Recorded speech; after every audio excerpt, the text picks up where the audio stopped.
From the East and the West, you've heard others, but now you've tuned into the best. This is a Prime Wave Media production.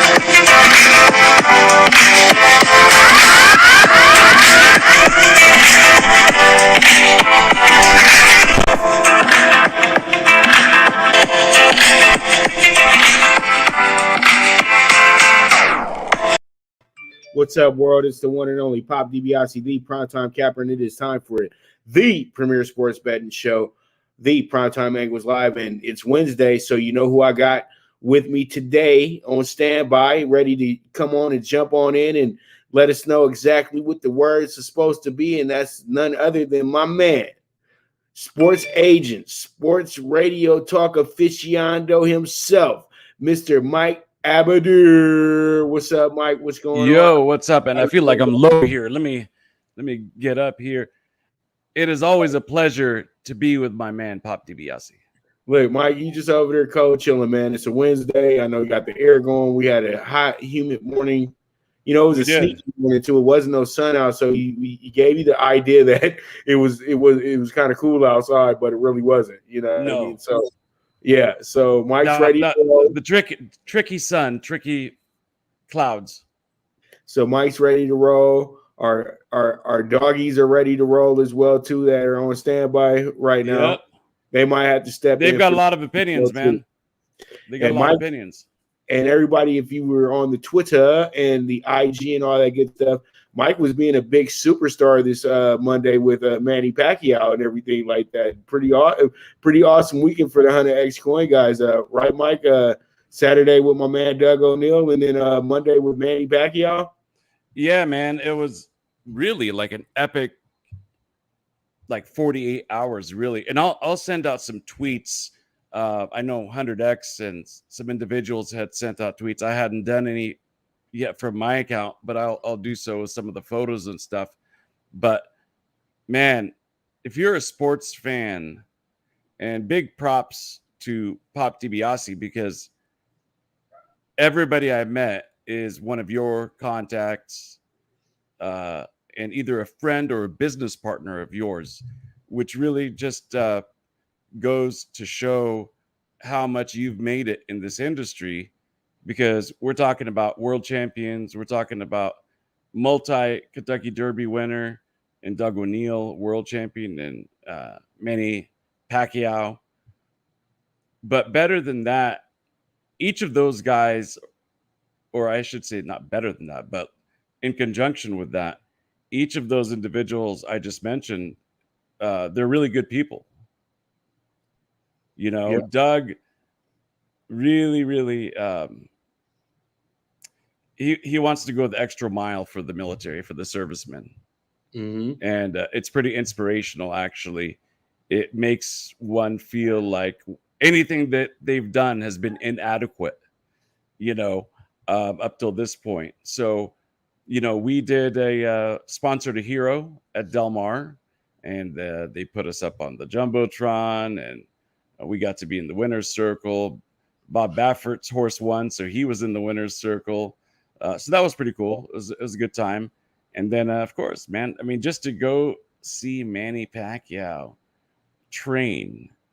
And when I say train, I mean, if I did 2 minutes of what he did, I'd be like, Pop, give me the breathing treatment. Call the EMTs. I can't breathe. I need help. He's in his 40s, man. I mean, the shape he's in is unreal. Unbelievable athlete this guy is, man. I mean, he's in such good shape. His training was one of the more remarkable things I've seen. And trust me, I've seen NFL training. I've seen a lot of other people training. He's very focused, lightning fast. I mean, lightning fast. You could see why he's a world champ. Now, with that said, very unfortunate news that you shared with me yesterday, which also came out little bit later on in the media circles, which is about his opponent, Errol Spence, detached retina, which is not uncommon for boxers. They do deal with that. That sounds pretty painful. I don't like anybody messing with my eyes, but God bless Errol Spence. Hopefully he gets better quickly and can resume with his career. So now Pacquiao has a fill-in opponent for the fight coming up. So in a 3-minute diatribe, that's kind of my last 48 hours in a nutshell, Pop. And there it is. There it is. You know what I mean? So I was so happy that you guys were able to do that. I had a little bit of a, well, I wouldn't say medical issue, but you know how it is. Wisdom teeth, when wisdom teeth want to act up, it's very, very painful. But we don't have to get into that because I'm getting way too personal here. They don't want to hear about my personal life. They want to hear about sports, Mike. So let's go ahead and jump into it. Let's jump into it. And up first, Dennis Schroeder should have had Mike Abadir as his agent and slapped him around when you get offered a 4-year, $84 million contract, and you tell these guys that it's not good enough, that $21 million a year isn't good enough for you because you want to go get a $120 million deal because that's what your agent promised you or whatever, Kurt, or that's what they told you your market value was. And the Lakers showed you that your market value was only $84 million, which was not a bad deal at all. And you pretty much sneezed at it. And now you're stuck in Boston with a mid-level exception, and you're going to have to play your butt off up in Boston to go ahead and try to get that blowback a little bit and try to get your money. But it is what it is at the end of the day, Mike. You're an agent. What would have been your advice when you saw that contract, or what do you think?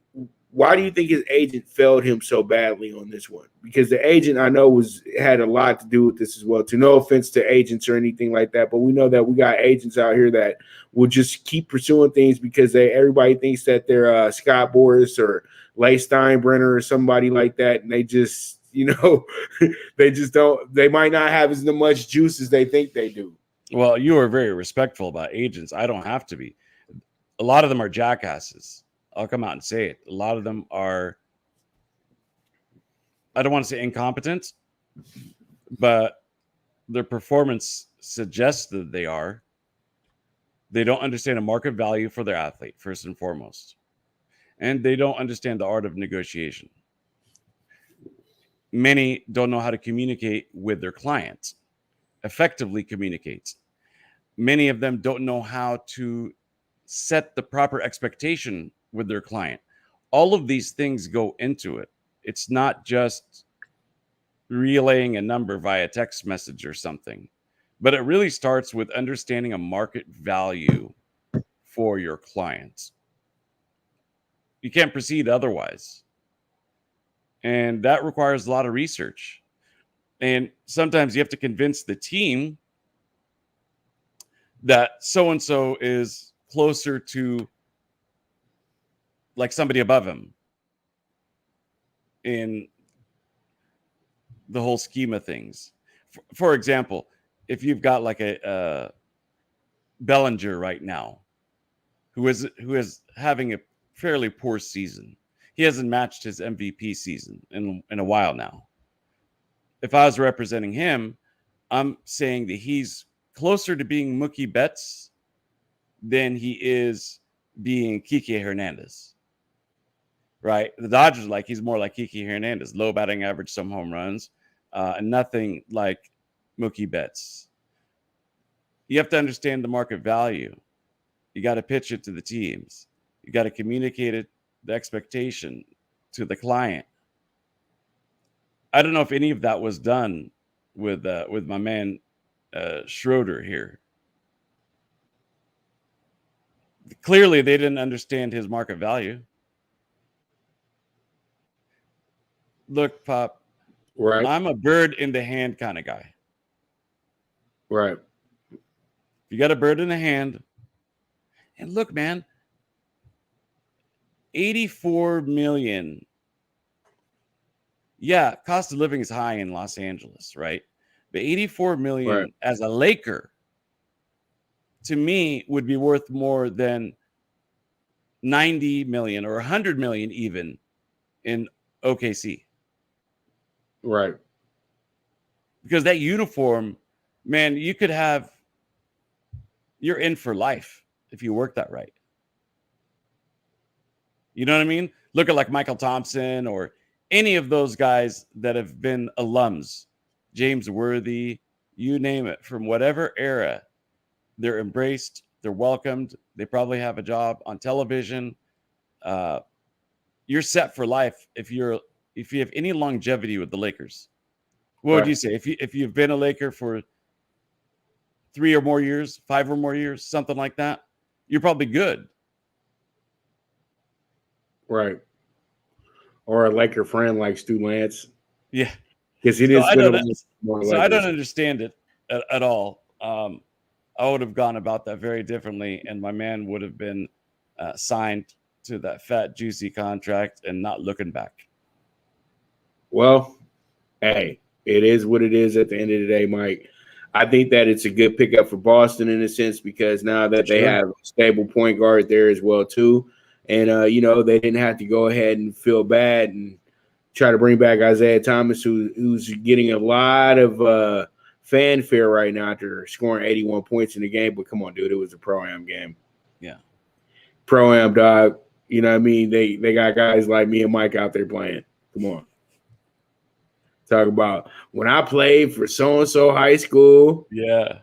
And when I was at the JUCO, whatever, man.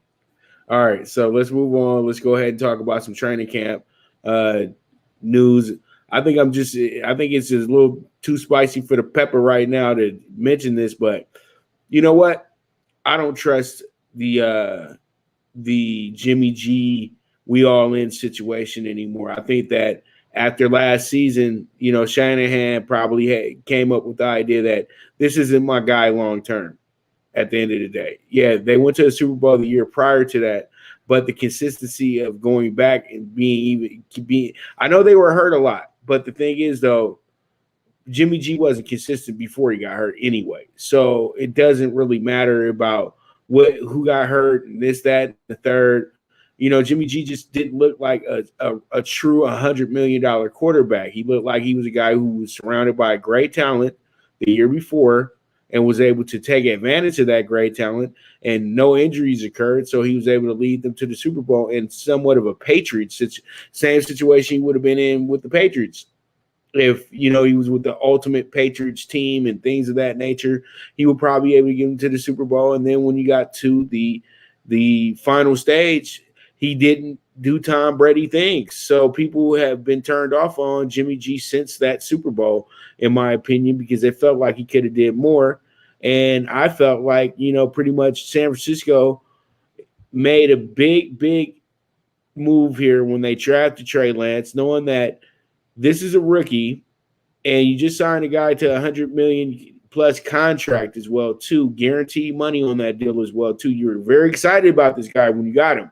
But now you've kind of, back off of that a little bit, and you say to yourself, we can play this thing on the cheap with a quarterback that sat out the year last year in college football to not risk any type of injury or anything like that, to be the face of our franchise for the future. It really has Kaepernick vibes to it as well, too, because this is exactly how Kaepernick got on with the 49ers as well, too. But I would say that probably Alex Smith is a better game manager at that point in time when he was on the 49ers than Jimmy G was. So when they made that decision, it was kind of weird in a sense, but it was the right decision because that was the quarterback that was able to get your offense moving the way that you wanted it to move. So when I look at this, I think Trey Lance will get some playing time this year, but I think there's a QB1 battle brewing, and I think that he could pull a Derek Carr off. Remember when Derek Carr was a rookie and Derek Carr was supposed to be, he's going to be the backup. He's going to be the backup. He's going to be the backup. And they had Matt Schaub. And what happened is that Derek went out there and absolutely killed it every single time he stepped on the field. And then they got to the final preseason game and said, that's our starting quarterback. And if Trey Lance can do the same thing, I think that will occur in San Francisco. Mike, what are your thoughts? Well, let's start with Jimmy G. It made a lot of sense at the time for the 49ers. They needed a quarterback.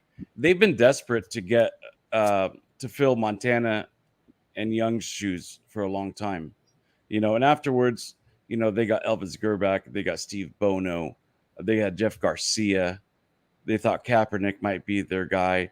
All of those guys that I mentioned had really, really short runs of success, very short, right? Including Jimmy G. Now, Jimmy G, it made a lot of sense for a lot of reasons. He kind of fit the 49er mold, that 49er look. But from an X's and O's perspective, he was groomed by Bill Belichick. That's not an unreasonable thing to think. If Belichick groomed this quarterback, then we're getting something really, really good. That's fair, right? Who wouldn't want to take one of Bill Belichick's students? But sometimes, you know how this is, Pop. Sometimes you buy a car and you just find out that it's a lemon. That's what they have. Jimmy G is nothing but a good relief pitcher off the bench. Your quarterback gets a concussion, knocked out of the game, bring in Jimmy G. Right? Your quarterback strains something, he has to miss 2 games, bring in Jimmy G. Right? The Saints knew how to do that really, really well over the last couple of years. You remember what Byron Leftwich? He went like 5-0, relieving, maybe even like 7-0 or something, relieving Drew Brees. And then last year, Jameis Winston and Taysom Hill relieved Drew Brees. My bad, I don't mean to interrupt, but you mean Bridgewater, correct? Because Leftwich, you're thinking Leftwich in the Big Ben situation. I mixed names up. Correct. Apologize for that. Oh, yeah. Good. I always liked Byron Leftwich, by the way. Yes, they said he had the best arm since Marino. Like, you don't hear comps to Marino ever, but that's what Leftwich was supposed to be. But anyways, Teddy Bridgewater, who I like a lot too, I respect a lot. He was the first of the Louisville guys before my man Lamar. But I guess my point is, he's a good quarterback to have on your roster. But let me pose this question to you. Did he do anything in a meaningful game? Did the 49ers win a single game that was meaningful because of Jimmy G? Most times I saw the running game being the catalyst to them getting the wins that day. Was there any game where you're like, that he put them on his shoulders? Did he shoulder the load in any meaningful game? I would say no. I don't think so. I would say no. I'm on that. So, I mean, there's a lot of QBs who we could say, man, Aaron Rodgers put the team on his shoulders. He got them to the promised land. A couple of years ago, Lamar clearly was the difference maker for the Ravens, right? We could go on and on and on about people that really are difference makers at the quarterback position. Jimmy G is not one of them. Now, that said, is he a better option than Trey Lance? I don't know. Nobody knows outside of those who are evaluating him on an every single day basis. And even they don't know because he's never taken an NFL snap. But I suspect that Shanahan and company, if they see that he's outperforming Jimmy G, they'll definitely change their minds. And look, I don't trust any NFL PR. They have no problem lying. Just bold-faced lying. They do it all the time. So their intention might be, you know what? If this guy kills it, he's going to be our starter. When the media asks, is there any chance he can be the starter? They respond and say, no, we're going to have him sit and be an understudy for a year. Our guy is Jimmy G. The good thing about that is it doesn't set up crazy expectations for the youngster. So psychologically, it actually puts him in a better place, which is I could sit back and learn and take in this game and the speed of the NFL at a realistic pace, right? Great example of that is last year, right? Tua was told Fitz is our guy. He's going to be an understudy. And then apparently Tua did so well in practice that they felt compelled to have to put him in the game. I expect something similar to that with Trey Lance. And by the way, Pop, Flores put Tua in when the Dolphins were in playoff position. They had a really good record when he put Tua in. In fact, some would argue that they missed the playoffs because of Tua. Oh, they definitely missed the playoffs because of Tua, because it's the same move that Mike Kareem made with Johnny Manziel and Brian Hoyer. You know, there's no point in doing this, but we're going to do it because the front office is chomping at the bit about it, because they want to get the Johnny football hype going. And, you know, Browns fans were even silly enough to believe that Johnny Manziel was ready to be their quarterback. Yeah, no doubt, man. I'm very curious as to whether this was a Flores decision or if it was from upstairs. Hard for me to criticize Flores because he's done such a bang-up job for the Dolphins. Yeah, I don't blame draft, free agency, in terms of scheme. He's done a fantastic job. If it was his call, he miscalculated on Tua. I don't think if it was upstairs, then I get it. They're putting out a lot of money for their first-round quarterback, and they want to see what they can get out of him in advance. And maybe I'm wrong, and maybe Flores is like, you know what? We know he's gonna stink up the joint, but he needs to take his licks if we're gonna have a future with him. We got to put him in pressure situations now if we're gonna have a future for him. Could be the case. I don't know, man. I think that the Dolphins just wanted sellouts, to be honest with you, Mike. That's all they wanted. They wanted somebody to put them butts in the seats. You know what I mean? And they were demanding Tua, and that's exactly what happened. You know what I mean? Because they were winning games, but nobody was still showing up for games. Tua gets the starting job. Oh, my goodness, we got to sell out. You know how these owners think, Mike. Oh, yeah. You've been in the front office before. Sometimes it's a circus. So sometimes it's not often that you jeopardize your playoff position by making a radical change mid-season. Right. So to me, I didn't get it. Me neither. I felt bad for Fitz because he was playing like a Pro Bowler. Well, maybe not Pro Bowler, but he was playing at a high level. They were winning games. He was slinging the ball all over the place. Even with a very, very depleted receiving core, Pop, they had a lot of injuries. I mean, they were down to like Jakeem Grant, who's like 5'8". But he was even making plays for Fitz. So, hey, man, these teams have to live with it. And these guys' jobs are always on the line with every big decision that they make. Either gets you one step closer to job security, or one step closer to getting your walking papers. Hey, it's a dog world in the NFL. We know this. So exactly, it is what it is. One day, hey, just like the old Jay-Z Too Short song, it was all good just a week ago. Yep. Yeah. There you go. I've seen a lot of careers fizzle out, especially when it comes to receiver position. But we'll talk about that on another show when it comes down to, cuts at training camp and veterans and all that good stuff. So let's go ahead and jump into the NFL preview for today. And our team of the day is going to be none other than the New England Patriots, who finished 7-9 last season. And we're 20 and are over under of 9 this year. I know that it looks a little bold that I put them at under 9, but I don't think that they actually finish under 9. I think what happens here is that they finish 9-7, but I have to put under 9 because it's not going over 9. It's going to stay right there where it's at.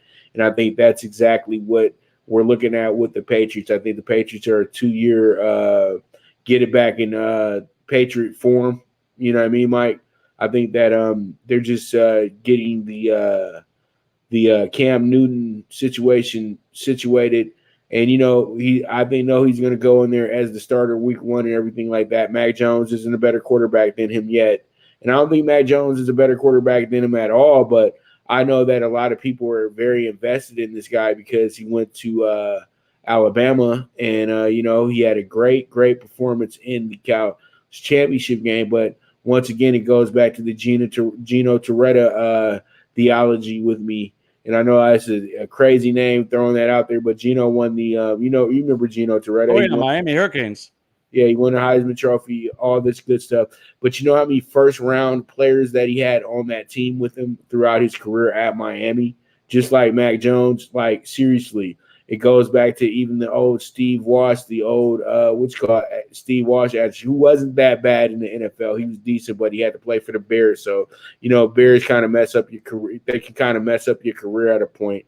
And then Ken Dorsey as well, too. So that's who Mac Jones reminds me of, that he's a very smart brain when it comes to playing football. And his best days would probably be as a coach. But him being drafted by Bill Belichick, that was almost like a Bill Belichick, all right, this is who's left, I'll go ahead and take him. Because Bill Belichick and crew really did try to move up to get certain guys. You know what I mean? They were looking at Justin Fields very tough, and they really liked the kid Wilson as well, too. There was a lot of quarterbacks that they liked a lot that they didn't get an opportunity to pick. I think in the top 4 guys, they all had interest in him.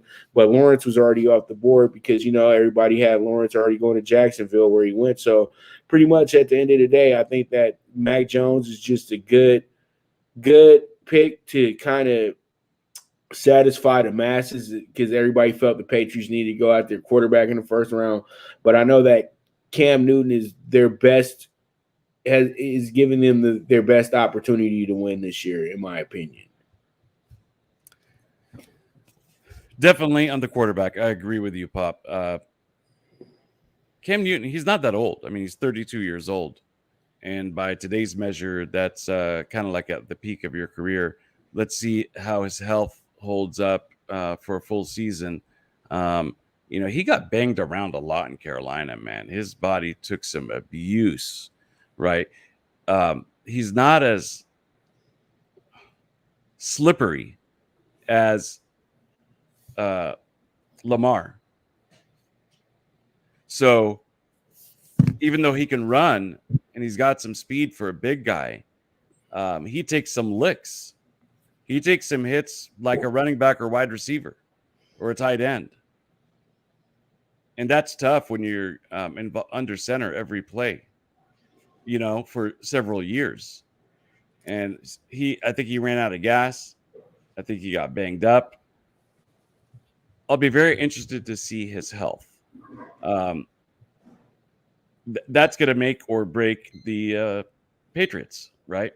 Now, beyond that, though, I'm not very impressed with their skilled position players, Pop. Nelson Aguilar, Jacoby Myers, Kendrick Bourne. That's your receiving core for your 2021 New England Patriots. So they're not giving him a lot of weapons. How about the running game? They're still going with Sony Michel, James White, and Damian Harris, right?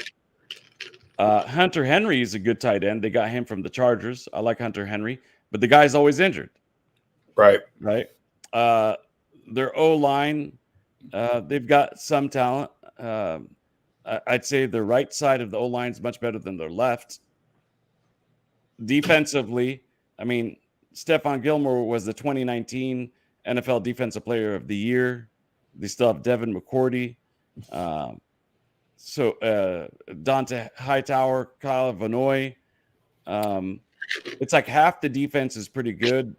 The other half is either a question mark or below the level that you need to be at the NFL.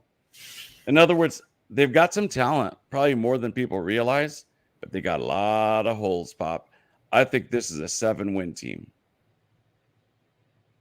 And I just think that, and I know a lot of people are going to be like, well, Belichick doesn't have Brady anymore, so, he ain't nothing as a coach. But I think that's absolutely blasphemy right there, because the thing is, What happens is that the Patriots been dominant for so long that they have to somewhat regress to get themselves back to where they want to be. They're not going to the pattern was broken when Tom Brady said, I'm bouncing, I'm out of here, because Tom Brady used to keep things kind of intact when it came to how the salary cap worked on, bringing in players and making sure that people were signed. Now Tom Brady's gone and you have a lot of money on the payroll. You know what I mean? And, you can't free it up because your quarterback's not there anymore to help you do that.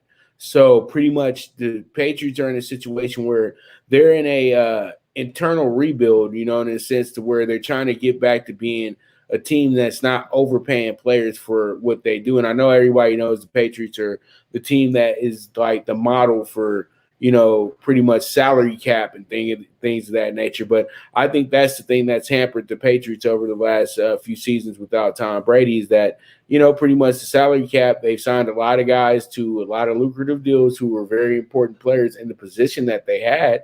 But now, pretty much at the end of the day, you have to look at it and say to yourself, well, we got to clean house in this situation and figure out a way to free up some more of this money so then we can go ahead and bring in those players that can help Bill Belichick get his team over the top. But we'll see, though. Bill Belichick is the mad scientist, and you know what? I don't doubt him for a minute, and I know this is a big proving point for him this season as well, too. But it's going to be rough on the Patriots because they're in a tough division where I feel like two teams are ahead of them already, but they do have a little bit of a psychological advantage over Miami, to be honest with you, though. But Buffalo is over it. Buffalo wants to just absolutely kill the Patriots every time they step on the field with them now. Yeah, well, let's not forget, by the way, that Miami has been a spoiler a couple of times when playing the Patriots. But look, the Patriots have dominated this division for 20 years. Miami hasn't been consistently good since Marino, but the Patriots have been consistently good for a long time now. So they've owned that division. I don't know if they've passed the torch to Buffalo or not. I think Miami's on the improve, but I think that the flame is no longer lit in New England for the Patriots. It'll be interesting to see if Belichick can rebuild it. If he can, and he gets to a Super Bowl, people think that he's the best head coach in the NFL history as it is. But if he rebuilds it from scratch, with nobody left from his last Super Bowl team, and he takes them to a Super Bowl again, man, oh man, that would be a clear-cut, undeniable, without hesitation answer that he's not just a Hall of Famer, but he's the best of all time. Nobody compares. I'll be honest with you, Mike, though. I think that he's in the Tom Landry stage of his coaching career right now. Tom Landry got to the end, and everybody kept being like, well, Tom will figure it out. You know what I mean? And then Jerry Jones had to come in there and fire him at the golf course. Very classic moment for Jerry Jones in his early Dallas days and everything like that. But that's how I'm kind of feeling with Belichick now that this 20-year run was enough. You know what I mean? And if we have any idea about him doing anything, then it will probably be, getting back to the playoffs, but winning another Super Bowl again. I think that's just out the loop now, in my opinion. But if he's able to do it, if anybody was able to do it, it'd be Bill Belichick. So pretty much with that, we're gonna go ahead and take a commercial break real quick. And I'm telling you guys right now, we got ourselves a really, really good show going. We got some really good games and everything like that that we have in place. So you guys be ready for that. And you guys already know that pretty much, hey, we have ourselves a few weeks away from the NFL, and I know everybody's really excited about that as well, too. So I know that at the end of the day, it's going to be a fun few weeks getting back to things. So I know that pretty much that will be a wrap for the NFL for today. And tomorrow we'll be talking some more teams that start with new, and I think it's going to be one that's very dear to Mike. It's going to be the New Orleans Saints. So, damn, Mike, I'm a day too early for you with the Saints, but it is what it is at the end of the day. But with that, we're going to take a quick commercial break, and we will be right back with the Primetime Angles Live, the premier sports betting show with the one and only Pop DBacks, the Primetime Capper, and the man himself, Mr. Mike Abadir. The Viget app, where social media meets sports betting. Get the latest line movements in all major sports. Track your daily bets, daily contests, the NFL over-under contest that pays out $10K in cash prizes. This is a cutting-edge app that helps betting be easy. Sign up with the reference code POPDBIC and you will be able to watch my daily show, The Primetime Angles, as a resource to building that bankroll. Viget is available in your Apple or Google Store on your iOS or Android. The social sports betting app, Viget.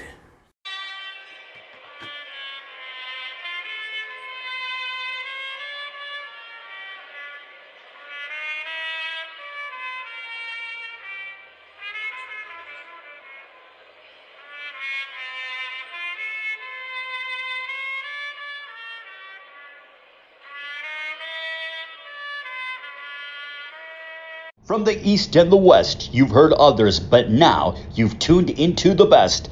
This is a Prime Wave Media production.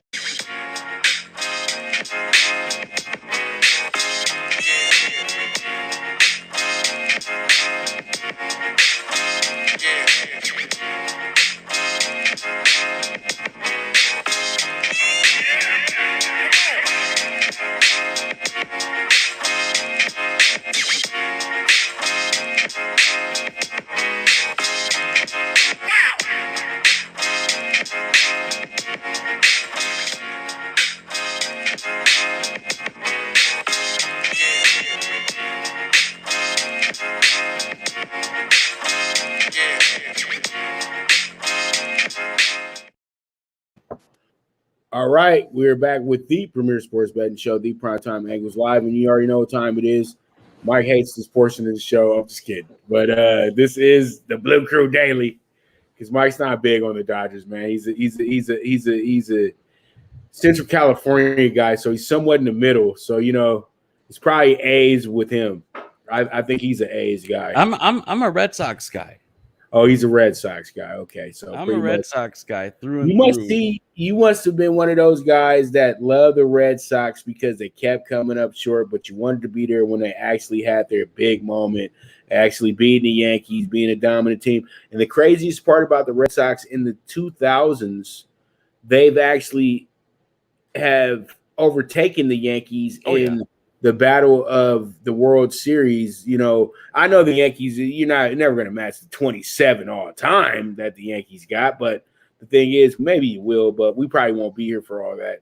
But the thing about the Red Sox are the Red Sox have completely dominated every single World Series that they've been a part of in the 2000s, and they've done it in 3 different decades as well, too. So that's what makes their story a little special as well, too. So I know. So that's just pretty much my assumption. Yeah, I mean, look, 4-0 in the World Series right. since 2004. Right. And so, that's clear cut. And they were literally just pageantry for you guys. I think that maybe you never had a close one. It's either was sweep or 4-1. Yeah. So, yeah. And it was crazy because when they played the Dodgers a few years ago, I was in my head, this is going to be one of the best World Series of all time.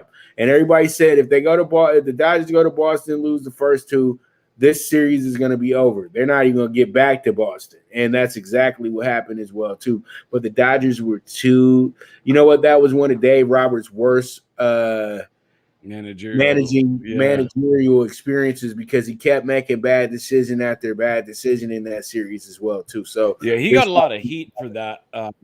I've been a big supporter of Dave Roberts. He's got a formula. It works for him. You got to stick with your formula, and it didn't work out. So, the guy's been to the World Series how many times now in a short period of time? It's the best job any Dodger skipper has done since Tommy Lasorda. So, I like Dave Roberts. I think he's done an outstanding job.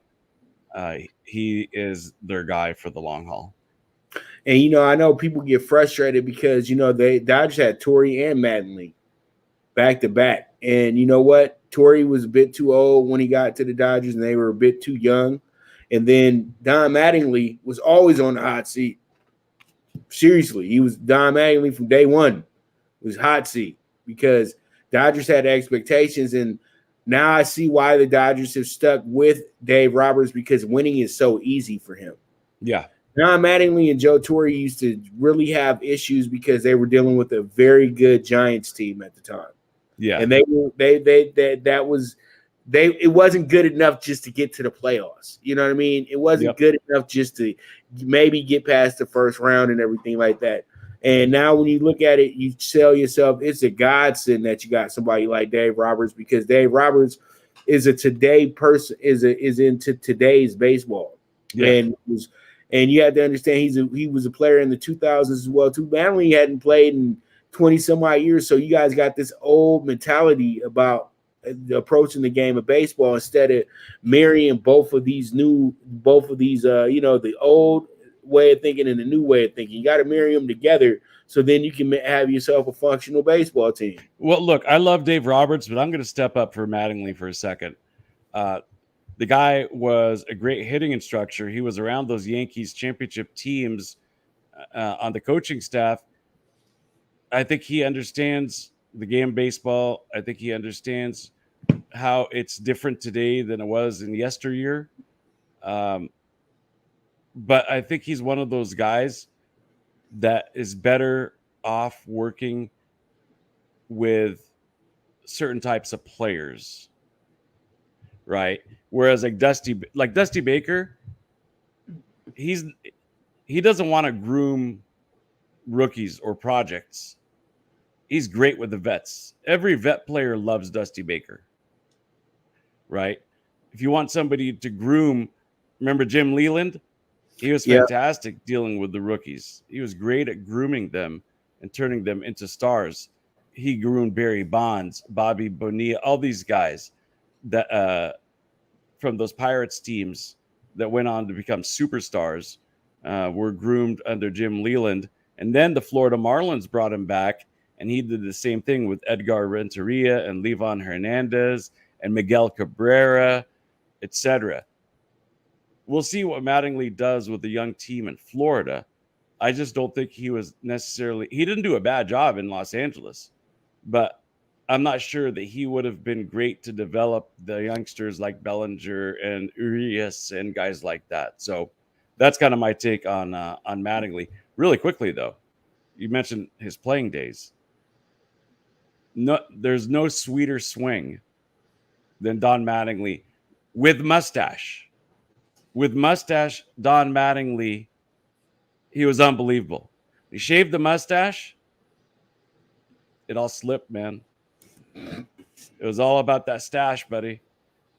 By the way, he was on his way to becoming an all-time great hitter.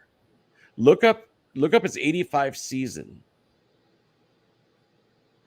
Take a look at that one of these days, Pop. His 85 season, and pull up Dave Winfield's 85 season. They were teammates together. And between both of them, they accomplished the Triple Crown. One took it from the other. It was really something amazing. I mean, how about that, right? You have two guys competing for the home run title, competing for the batting title, and competing for the RBI title. One guy gets 2 out of 3. The other guy gets the other category. That's what it was. And Mattingly was on his way to becoming an all-time great. Do you know what happened that derailed him? Injuries? Yeah. You know how? He was messing around in the locker room with Mel Hall. Mm-hmm. They were wrestling. And Mattingly pulled a disc in his back. Herniated disc. And that pretty much, he was never the same after that. Never the same after that. Yeah, he was a part of those Yankees. He was a part of those Yankee teams that they don't really want to remember about. He was great, but 85. About what place did they finish? That's my question. Yeah, no. They damn sure wasn't in the championship series that year. No, and pretty much after the 81 series against the Dodgers, they had to do a rebuild. And they had some nice pieces with like Dave Righetti. He was Rookie of the Year. They got Don Mattingly. They got Dave Winfield. Steinbrenner put some money into it. But Boston was coming up at that time. And Toronto with Cito Gaston. And once they got Joe Carter and company, they were a force. And so, yeah, the Yankees had to wait patiently until the mid 90s. And we know the history of that from that point moving forward with Jeter and Bernie Williams and Paul O'Neill and Joe Torre, as you mentioned, and Joe Girardi and all those guys, Wade Boggs in the early years, Charlie Hayes in the latter years, et cetera, et cetera. Man, I love reminiscing about baseball. But we're here to talk about the Dodger Blue, and we're talking about the managers. We're talking about Dave Roberts, and he's kind of in an interesting predicament right now, right? It's funny because there's not a lot of people that expected that the Red Sox and the Dodgers would be like 4 or 5 games out right now, but for different reasons, right? Nobody expected the Red Sox going into the season, but 2 weeks ago, nobody thought that they were going to be 5 games back with a snap of a finger. Well, Dodgers, on the other hand, just, you would think that they'd be 5 games up on the Giants, not 4 games down on the Giants. It seems like every time they win, it's after the Giants have won. They're like not making up any ground. They don't have a lot of head-to-head matchups with them anymore either. I don't know. We'll have to wait and see. But every time I think the Giants are going to hit a snag, they don't. They haven't had like a really bad losing streak all year. And when they do, the Dodgers go on a losing streak with them. So, that's why it's just been topsy-turvy with this thing. And every time the Dodgers are half a game back, they got an opportunity to go ahead and go up a game. Here we go with the late Kenley Jensen lone save or something of that nature. Because they should have swept the Giants when they were out here. But Kenley Jensen blew 1 but 2 games, and then almost gave they didn't even bring him out the third night. They just said forget about it. But yesterday it was a rain delay, but Scherzer was on point. He had 6 strikeouts in 3.1 innings. He looked like he was on his way to double-digit strikeouts, and then the rain came. And the Dodgers, the score at the time was 0-0 because Noya was dealing as well too.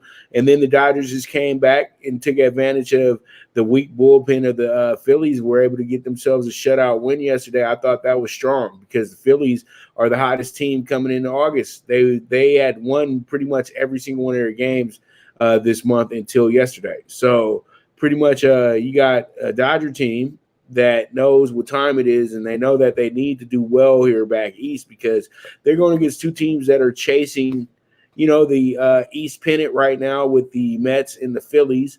And both these series are very critical for both of those teams. And this is a critical situation for the Dodgers. And I felt like yesterday the Dodgers put themselves in a playoff mode mentality.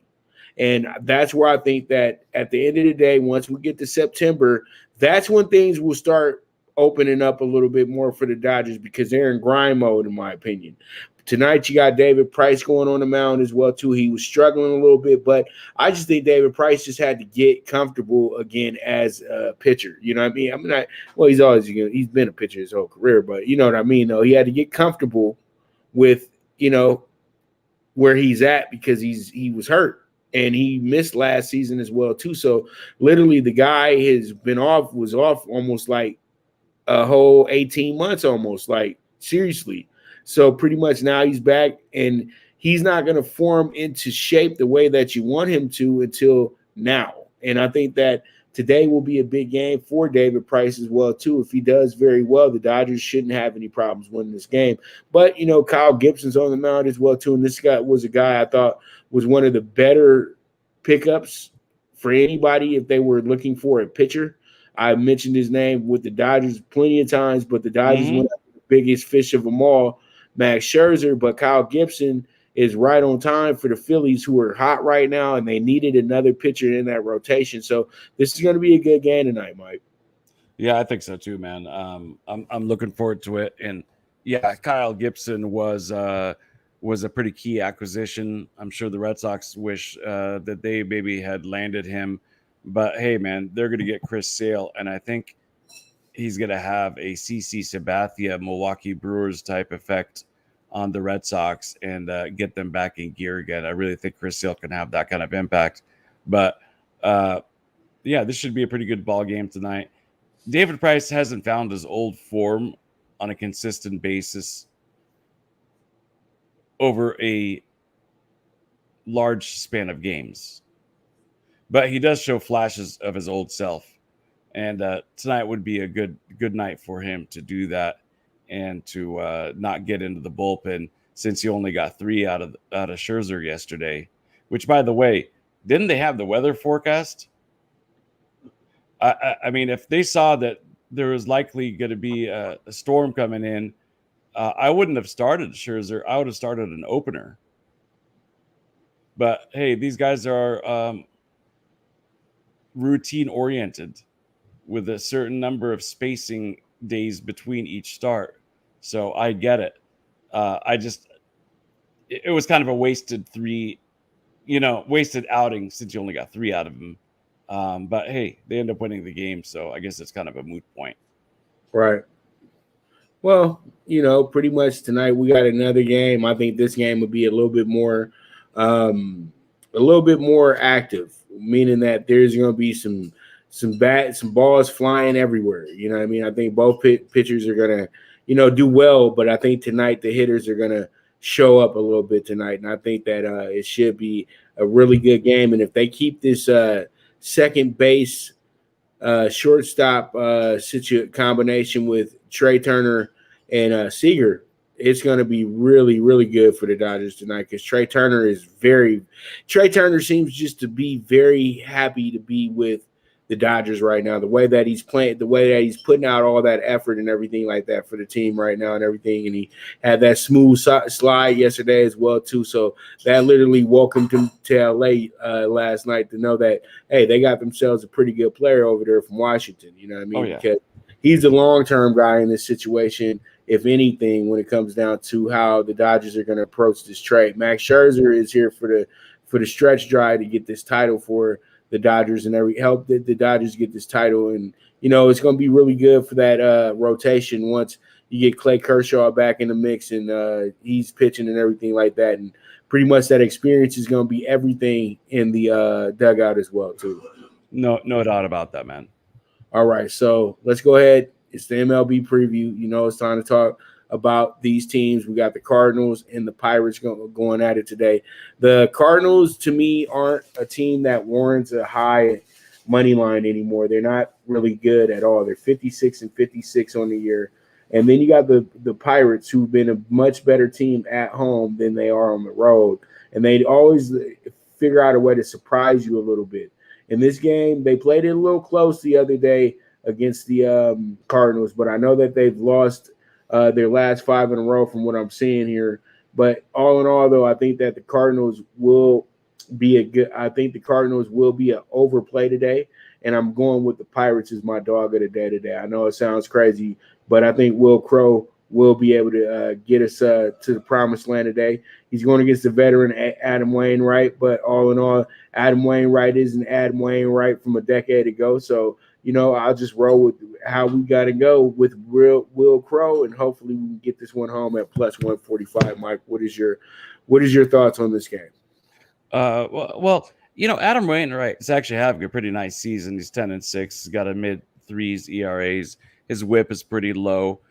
Yeah, he's not as dominant as he once was, but the big guy, 6'7", he still brings it. But with that said, he's not very good on the road this year. He hasn't been good on the road this year. His ERA is almost 5 on the road, which shows you how good he's been at home. It's in the 2s at home. So he's been giving up a lot of hits, a lot of runs.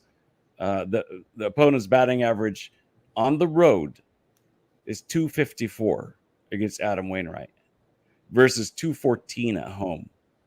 So that's a pretty big difference. 254 versus 214.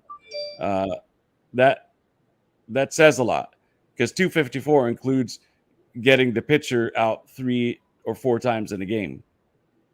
So really, from position players, that's really more like a 260 batting average or something like that. So I think that's a good pick, man. The Pirates actually are pretty decent at home, believe it or not. They're only. I mean, I guess only is relative, right? For a bad team, they're only 8 games under 500 at home, which isn't terrible for this time of year. Right. And people have to understand, they've won 1 game this month, right, in the first 10 days. But people have to also understand they've only played at home twice as well, too. And they did get a nice win over Milwaukee on the 3rd of August, but that was the last time they won after dropping the last 6. So I think that they're due. This is a divisional game as well, too, and it's actually like it's like 8th divisional game in a row, because they had series with Milwaukee and Cincinnati as well, too. So it's about that time to get a win here, because, it is what it is. It's a divisional game. So those are what I look at. Those are the games I really key in on for dog of the days and upsets and things of that nature, because they usually happen. So we'll see how it goes. We'll see how it shakes out. We'll go to this below the radar game, though, here between the Tigers and the Orioles. And, this is bad on bad. But once again, I keep saying bad on bad, but the Tigers are 55 and 63rd place in the Central. But the Central is a division that is getting manhandled by the White Sox, so it really doesn't matter at the end of the day. It's just they just are building something kind of much better than what you assumed was going to happen in Detroit. But, they're just going with the motions and everything like that. They got us a good win yesterday, though, with the 1.5 on the spread. I do appreciate that with plus 140. But all in all, this is a game against the Orioles, so this is a toss-up game in a sense as well. You got an Orioles team that's lost their last 7 out of 10, but what's new? This team is 27 losses away from losing 100 games, probably for, the 4th time in, like, the last 6-7 years. So, Baltimore is kind of just bad at home. Just not kind of. They are bad at home. And I think what happens here is that you have yourself a game where it's much better to scoreboard watch in a sense, but I think that the Orioles today, with Matt Harvey on the mound, Batman, who's been pitching very good over his last 4 or 5 games, I think they go ahead and get themselves a nice little win. And the spread is saying that, it's a pick 'em here as well, too, today. And I know that Detroit has one of their better younger pitchers on the mound today, but I like the Orioles in this spot today. Mike, what are your thoughts? It's hard to like the Orioles on any day. They're losers of 6 in a row. The run differential is the worst in the American League, and one of the worst in all of the majors. Their 38 wins is the lowest in the American League, one of the lowest in the majors.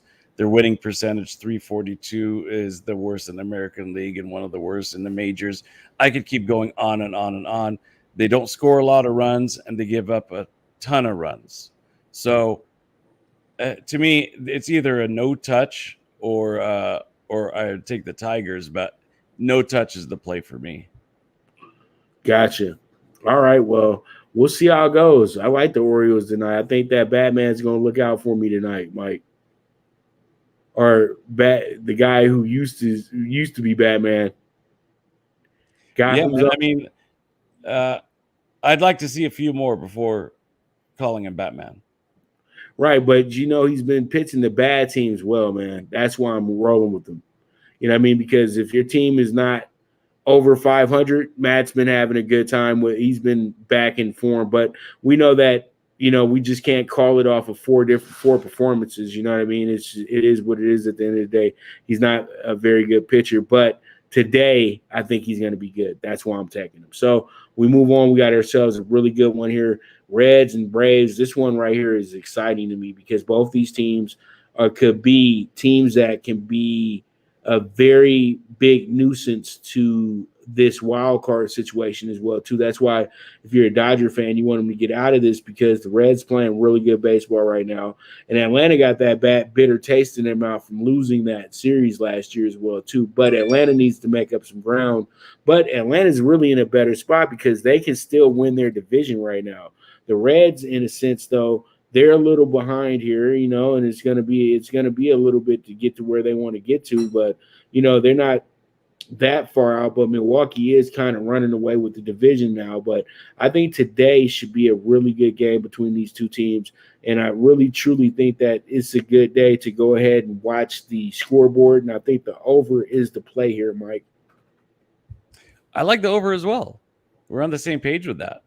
The Reds have been scoring a lot of runs, man. Their offense has really, really been on track. Much different than how they looked in the playoffs last year.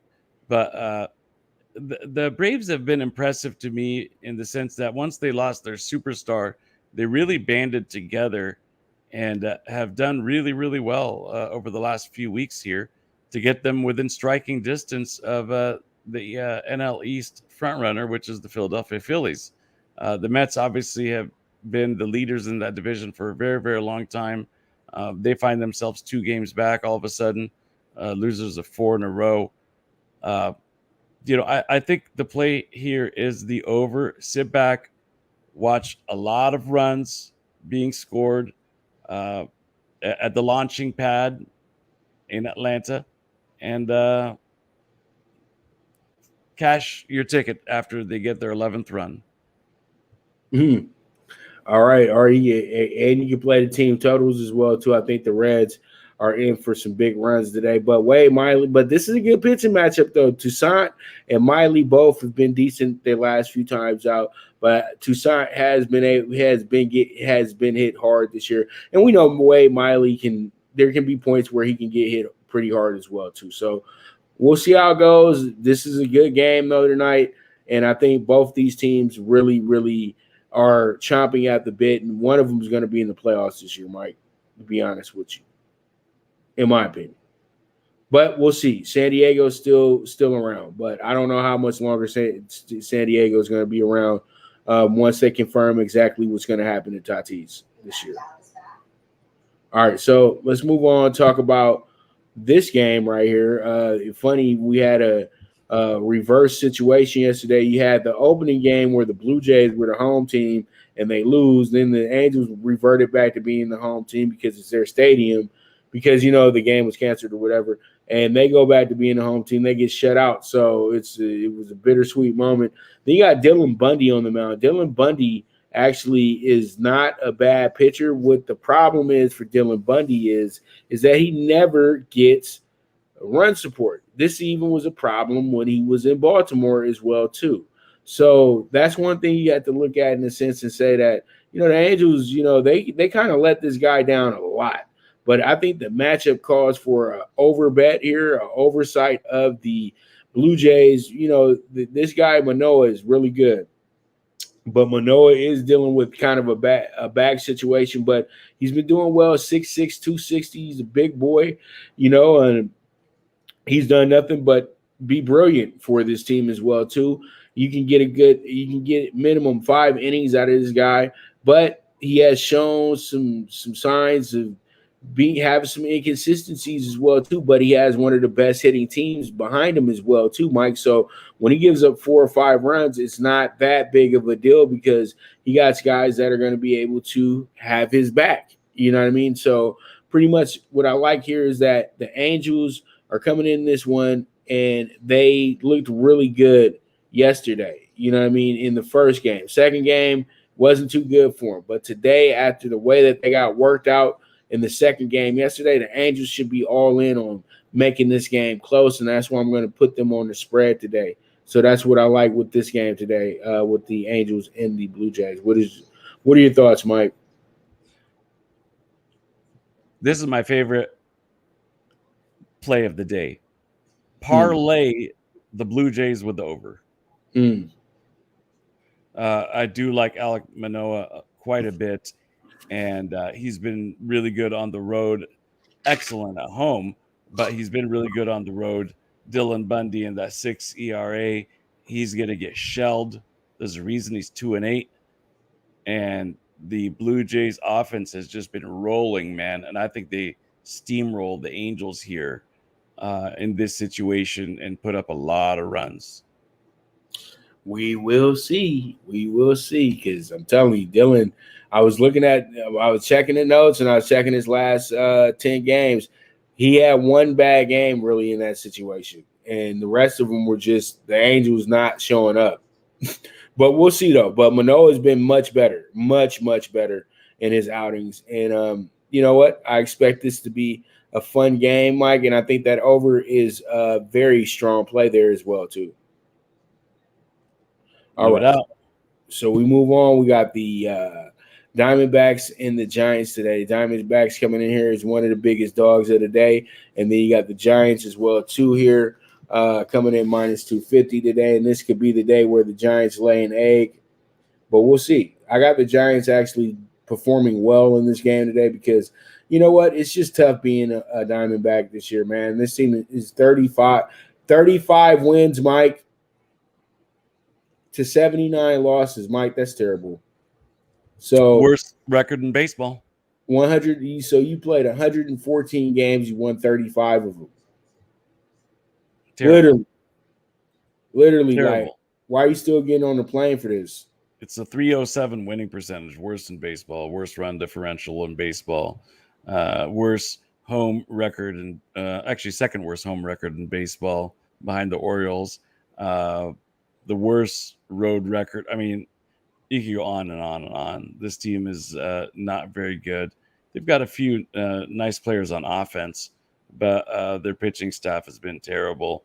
And, San Francisco, they're a very, very, very good home team. I think this is kind of a no-brainer that if you're going to touch the minus 290, parlay it with something else to get a little bit of value. But I think that 290 is pretty safe with Kevin Gausman on the hill. Man, you know you got to spread it, Mike. You got to spread it because you got to spend minus money on the spread as well, too. I would say this to bettors. A smart bet here would be a 2.5. Minus 2.5. Try to get a big win from the Giants tonight. But once again, this is a big line, Mike. So buyer beware. Buyer beware. Because these are the ones that hurt when they lose. They really do. You said minus 290 right now. I believe that's what it's at the moment here. The ultimate. It's gone up. It's been taking action. Yeah, taking plenty of action because once again, it's an oversight by bettors because they're trying to find easy games, as we like to say, to bet on. And I think this is not going to be the easy game for them to bet on in a sense, but I do have them winning by 2 or more runs today as well, too. But this is risky business, but I'd much rather take the spread than taking the money line. But I know the money line is just great insurance. That's the good insurance plan right there, a luxury insurance plan as well, too. You know what I mean? So, once you get across 200 and everything like that on the money line. So there it is. Diamondbacks, Giants. It's going to be a good one tonight. And, Dodger fans are hoping for a loss, but I doubt that's going to happen tonight. So we move on and we look into the nightcap game, and that's going to be the Mariners and the Rangers. And you know what? I got a lot of respect for the Mariners, but them being a minus 200 is a little bit much for me, Mike. And I think that the Rangers being plus 165, they got great value. I'm not taking them to win any games or anything, but I'm just suggesting to listeners and viewers that this could be a good spot for you today because they are a team that looks to be in a good situation because they're going against a team that's not that great, and they've had a good back and forth with them this year as well too. This game would be a good over game. Even though both offenses aren't like fantastic or anything, I think this would be a good over game. Tyler Anderson, he was a pickup from the Pirates. He's going to be able to give them some innings, which is why they got him. But he's not like a big time strikeout pitcher. He walks a lot of batters, puts a lot of batters on runners on base, and gives up a ton of hits. It's a perfect formula for a lot of runs scored. And then on the flip side, Spencer Howard, small sample size, but his ERA is 11.5. Yeah, this is a formula for a lot of runs scored. I think the 8 is a very safe bet. Take the over on the Rangers and the Mariners. All right. So there it is with the preview. And let's go ahead and look at the talking tickets. And Mike's going to be mad at me because I see the under happening tonight in the Rangers A's game. I think it's such a Well, low. hold on a second here. It's Rangers Mariners. So are you talking about the A's or are you talking about the Rangers? The Rangers and the Mariners. Okay. That's the game. That's the game, okay? That's the game. Okay. Let's go. Disregard the A's. That's a Mariner right there. Yeah, that's the Mariners right there. So we got the Rangers and the Mariners tonight. And I got the under 8 for that game. So we'll see how it goes. We'll see how it shakes out. But Orioles, as I said before, money line minus 105. We got Pirates plus 145 tonight, over with the 10 with the Reds and Braves, plus 1.5 on the Angels tonight, minus 1.5 on the Giants. I know they're going to screw me, Mike. So, but I'll still go rock with it tonight. And we got 65-1 on the ticket tonight, Mike. What's your best bets of the day, or what are you thinking it is? Yeah, I like Toronto and over. That's my best bet of the day, and I like a lot of overs today. I think today's going to be, it's a warm day all over the country. There's some humidity. It's a good day for a lot of runs. It's a good formula for a lot of runs to be scored, and there's a lot of mediocre pitchers that are out there. But Alek Manoah is not one of them. So I know that we're kind of going head to head in that one. And I know that we were head to head on the Texas Seattle over, but otherwise, I think we've got some pretty good consensus there. And I think that this ticket looks pretty good. 65-1 is always appealing, but for the players who play on an everyday basis or play on a regular basis, the one thing about Pop's picks is he's always looking for value. So as you notice, you don't see anything there in the minus 200 range at all. Not even close. So don't hesitate to play these individually as well, or to do smaller pockets of parlays within the big one. Maybe a bunch of 3-teamers out of those. It's kind of like an exacta box, or a try box out of those numbers, because you're going to definitely hit some tickets tonight. If not, go 65-1. Perfect ticket, Right. 65-1 means that I should have 10 new clients this weekend. Exactly. And pretty much the rent is paid if you put the right wager on it. Oh, yeah, absolutely. Build your bankroll for the NFL, because it's right around the corner, guys. This is the time to build your bankroll. And don't forget about college football Thursday, Friday, Saturday for us as well, too. And when the MAC is back Tuesday nights and Wednesday nights. I cannot wait, Mike.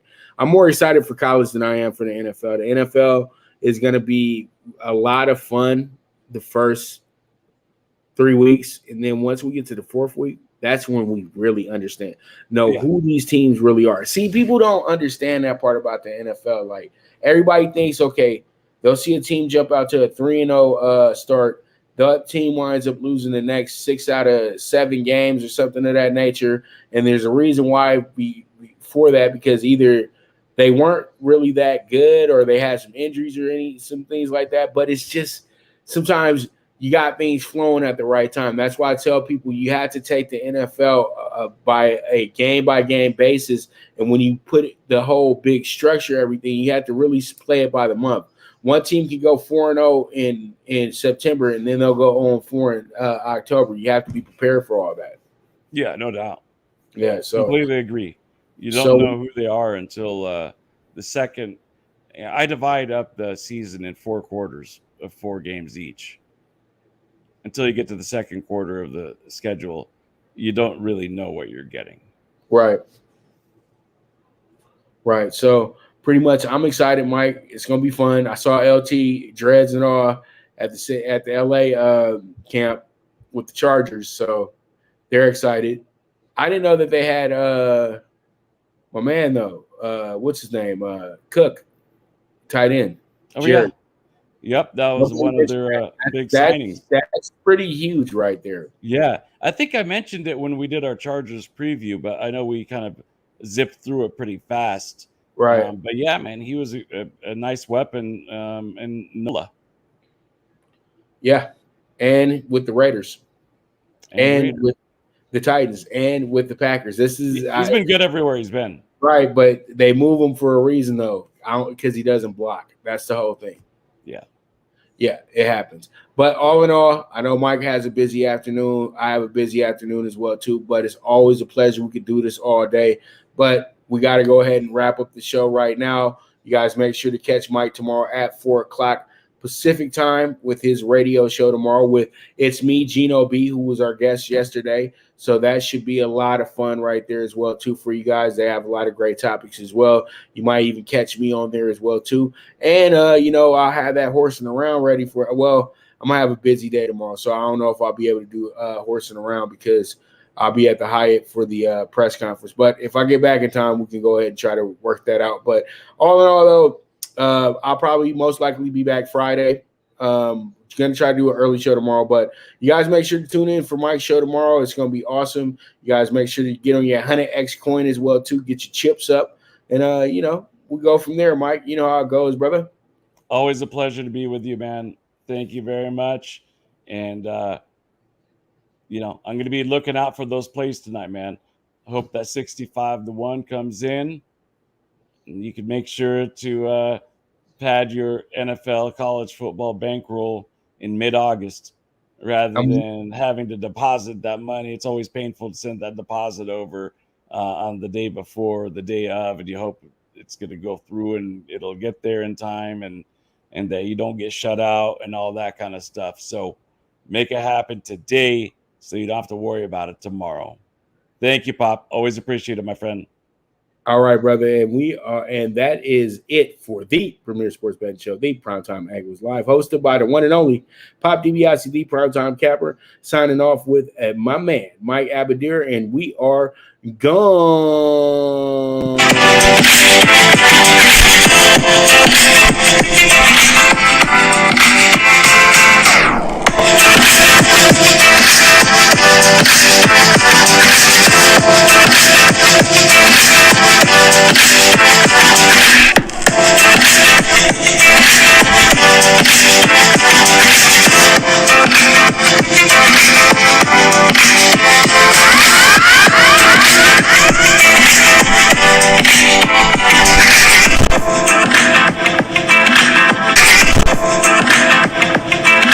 From the East and the West, you've heard others, but now you've tuned into the best. This is a Prime Wave Media production.